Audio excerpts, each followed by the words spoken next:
and this is your Matrix Minute. In this Matrix Minute, we'll discuss the 3 benefits of having a desktop virtual open house. Number 1, you have a tenant and they're not willing to allow you or anyone in the property. Then you can hold a desktop virtual open house, which will minimize the exposure. Number 2, you can have multiple desktop virtual opens.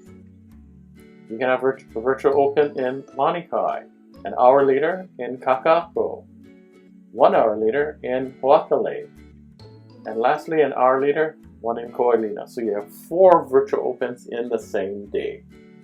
Number 3, desktop virtual opens before the live open house.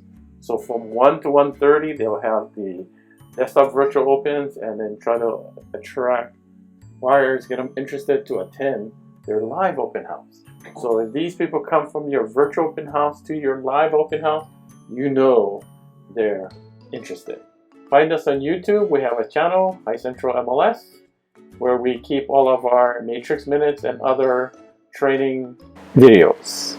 Don't forget to follow us and subscribe, where you get notified whenever we upload a video. Thank you for watching the Matrix Minute.